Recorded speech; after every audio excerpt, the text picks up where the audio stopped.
hablando de las reformas que vienen en este día histórico.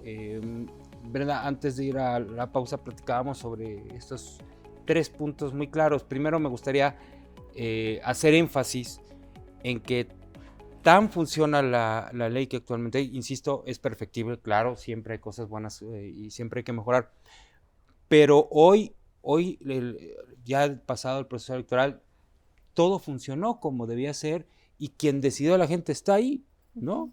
Sí, de hecho este proceso nos trae experiencias nuevas con las reglas que ya habíamos venido aplicando, tanto a nivel local como a nivel federal. Como por Y ejemplo, aquí es, por ejemplo, a nivel federal, creo que, y a nivel local también pudiera ser que pues, se pudiera revisar la figura de la coalición, ¿no? La figura de coalición tiene un origen, de cierto modo, en donde constitucionalmente hablando, antes de una reforma más reciente en ese tema, pues las coaliciones se consideraban como un partido político, que eran de los argumentos que se vertían en la mesa incluso del Consejo General del INE, ¿no? ¿Qué tratamiento se le debería de dar a esta figura? Sin embargo, con diferentes reformas que se fueron presentando en la materia, a la coalición la dejan de tratar como un partido político, pero tenía una finalidad específica. Valdría la pena revisar si se necesita dar reglas nuevas a la coalición para evitar problemas de interpretación o no dejar tanto a la interpretación respecto, por ejemplo, de todo el tema que estuvo ahorita discutiéndose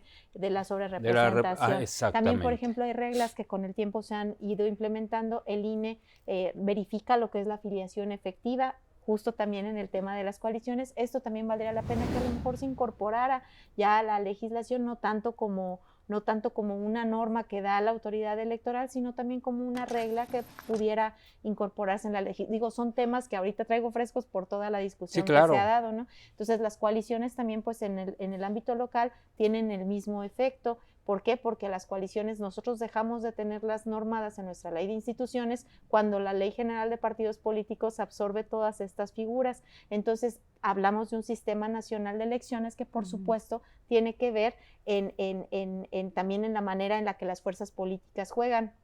Entonces, si bien ahorita, ¿qué fue lo que pasó? Pues se ganaron distritos por mayoría relativa por las distintas fuerzas políticas, y el tener distritos de mayoría relativa te da derecho a tener representación proporcional en cierta proporción, Claro. ¿sí? En un sistema mixto, que también era algo de lo que se hablaba, incluso lo tratamos nosotros también ahí en el Consejo General de aquí del IEG, en algún momento de la discusión, de que finalmente pues este sistema mixto nos da estas posibilidades, pero si este sistema se requiere revisar, pues sería un buen momento para hacerlo, porque finalmente la sociedad va evolucionando de maneras distintas y en este caso, pues las reglas funcionaron, como bien lo dices, las reglas funcionaron, las reglas se aplicaron como se han venido aplicando en los procesos electorales anteriores. ¿Valdría la pena haber hecho una interpretación distinta? No lo sé.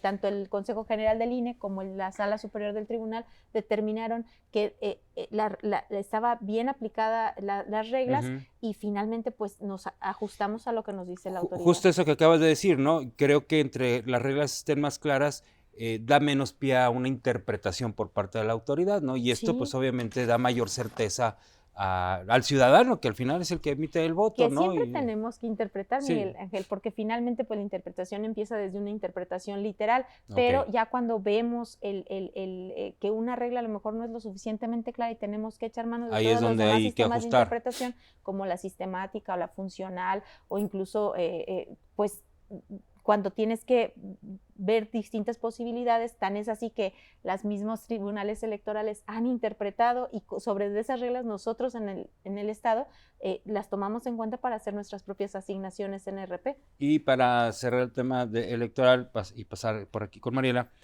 creo que otro asunto que me parece interesante e histórico es que por primera vez, desde que yo recuerdo que vienen estas reformas electorales de la creación del IFE, ¿no?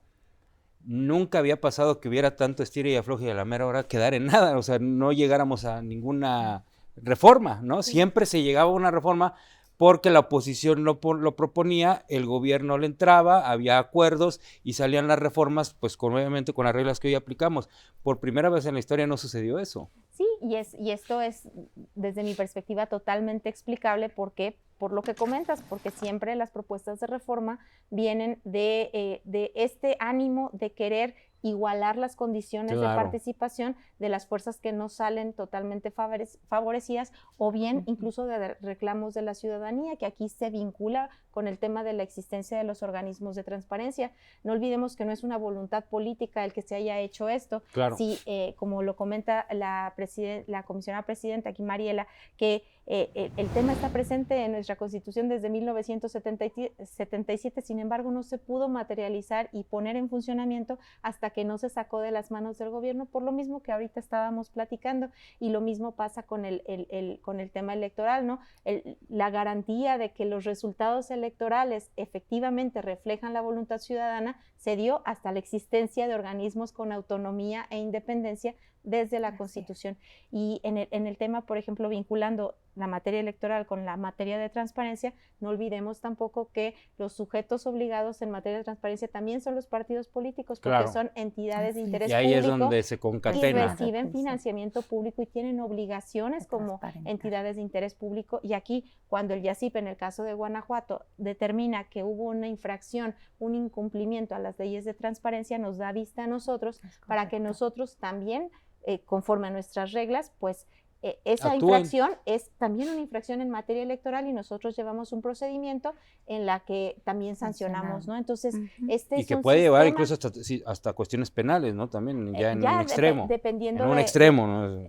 ahí que creo que no hemos llegado hasta No, ese no, no, extremo, no. pero sí, podría llegar, ¿no? pues Si el hubiera hecho de algún... incumplir obligaciones de transparencia, Ya pues amerita tiene una sus sanción por parte sí, de la por autoridad parte de la electoral. autoridad electoral, porque es obligación de los partidos políticos cumplir con sus obligaciones en materia de transparencia. Y entonces aquí tenemos que valorar si quienes están obligados a rendir cuentas, por ejemplo, coinciden con el partido político en el poder, y quién les va a sancionar, cómo se va a hacer esa armonización legislativa también en el tema electoral, y pues son muchos factores que considerar. Claro, y en el caso de Elia, sí, mi estimada Mariela, yo lo pondría así, dice el dicho que nadie sabe lo que tiene hasta que lo ve perdido. Es correcto, coincide. Pero nosotros nos tocó aquel tiempo, y a mí como periodista, en el que conocer simplemente cuánto ganaba un mandatario, un gobernador, un alcalde, era imposible. Es más, era noticia de 8 columnas cuánto ganaba un gobernador. Hoy es normal, hoy es natural, uno se mete a la página porque además son disposiciones obligadas, ¿no? Es información que debe de estar ahí por ley, que no necesito meter una solicitud para saber cuánto gana un funcionario. Pero podríamos regresar a eso.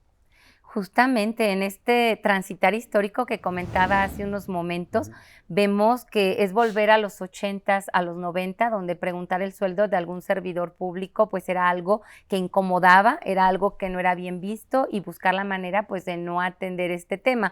Sin embargo, hoy tenemos una herramienta digital que es la Plataforma Nacional de Transparencia, que alberga gran cantidad de información de las instituciones públicas, alrededor de 14,000 millones de registros, donde tú puedes verificar y acceder a esta plataforma y buscar algún tema de tu interés, como son los sueldos de los servidores públicos de cualquier nivel, a nivel federal, estatal o municipal, pero también qué hacen con el ejercicio del recurso público, cuáles son su estructura curricular, quiénes son sus perfiles, cuáles son sus viáticos, cuáles son sus gastos de representación, lo que son todos los temas de obra pública. Pero también pensemos en que también puedes solicitar esa información directamente con una institución pública a través de una llamada telefónica o directamente en el lugar o a través de un correo. Yo creo que ahorita estamos abiertos a conocer qué hacen las autoridades y remarcar de manera muy puntual, reitero, que no es atribuible a ningún partido político, porque deviene de una lucha ciudadana, de una necesidad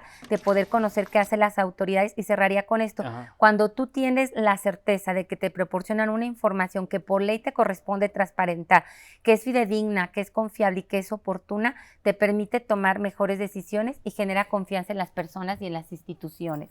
Imaginemos que hoy, por ejemplo, en temas más delicados, por ejemplo, yo quiero saber pues, temas de mi Afore, ¿no? Tema de mi pensión.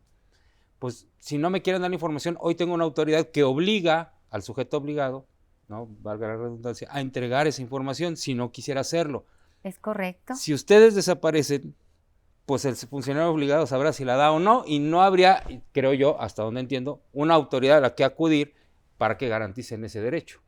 Ahorita el proceso de atención es justamente, ¿no? Pensemos en una Afore, pensemos es que estás en un proceso de jubilación, de pensión y que quieres saber tus semanas cotizadas, o estás en un proceso de una O hasta atención la tarjeta médica. del bienestar, ¿no? Exacto, Cuánto o me sea, toca quieres y a dónde acceder a quiero, algún ¿no? programa social. Ajá, algún Entonces programa es social. importante saber que para el estado de Guanajuato el YACIP es la importancia de exigirle a una institución que te dé la información a través de tus derechos ARCO, que es de acceso, rectificación, cancelación u oposición. O sea, yo puedo acceder a aquella información que sea de mi interés.